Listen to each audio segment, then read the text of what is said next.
আসসালামু আলাইকুম, আলুস কিচেনে আপনাদের স্বাগতম। আজকে আমি একটি ডিম দিয়ে আপনাদের পুডিং তৈরি করে দেখাবো।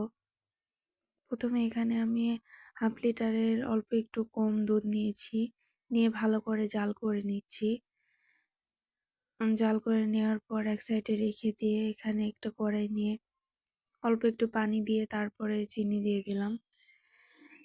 দিয়ে ক্যারামেল তৈরি করে নিব আর কি। ক্যারামেলটা তৈরি করতে একটু ভালোভাবে সময় দিয়ে করতে হবে, লো আঁচে।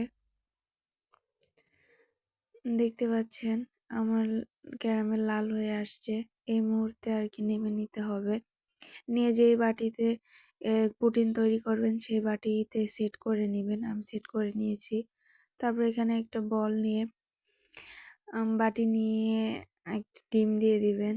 দিয়ে তারপরে ৩ চামচের মতো আমি চিনি দিয়ে দিয়েছি। চিনি দিয়ে ভালো করে একটু মিক্সড করতে হবে সময় ধরে, যেন চিনি গলে যায় এবং ডিমের সঙ্গে মিক্সড হয় ভালোভাবে। তারপর আগের থেকে মানে একদম ঠান্ডা হবার মতো করে দুধ দিয়ে দিতে হবে, গরম দুধ দেওয়া যাবে না। দিয়ে ভালো করে মিক্সড করে নিতে হবে। এখানে একটু সময় ধরে ভালো করে মিক্সড করে নেবেন। মিক্সড করে নেওয়ার পর একটা ছাকনা দিয়ে, অবশ্যই ছাকনা দিয়ে ছেঁকে দিতে হবে, তাহলে আর কি পুডিং ভালো হবে। আমি একটা ছাকনা দিয়ে ভালো করে এখানে সবগুলো ছেঁকে নিলাম। আপনারাও ছেঁকে নেবেন ভালো করে। ছেঁকে নিলে আর কি পুডিং ভালো হয়, কোনো কিছু গোটা গোটা থাকে না। তারপর আমি এখানে সেট করে নিয়েছি, একদম সেট হয়ে গেছে।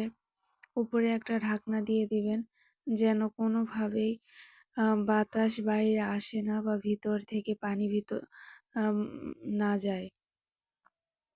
এরপরে টিস্যু দিয়ে দিবেন কড়াইয়ে।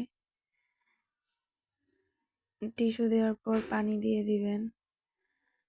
একটা স্ট্যান্ড দিবেন, স্ট্যান্ডের উপর রেখে ঢাকনা দিয়ে ঢেকে দিতে হবে ভালো করে, যেন বাতাস বাইরে না আসে। দেখতে পাচ্ছেন পানি কতটা কমে গেছে। আমি পুডিং জাল দিয়েছি 30 মিনিটের মতো। আপনারা 25-30 মিনিট রাখলেই হবে। একদম লো আঁচে রাখবেন। আমি এখানেও উল্টে নিলাম। উল্টে নিতে একটু সতর্কভাবেই নেবেন। দেখতে পাচ্ছেন কত সুন্দর পুডিং হয়েছে আমার। একদম নরম তুলতুলে পুডিং তৈরি হয়েছে। আপনারা আমার রেসিপিটা ফলো করলে আমার মতো পুডিং তৈরি করতে পারবেন। আশা করি ভালো লেগেছে আপনাদের। আল্লাহ হাফেজ।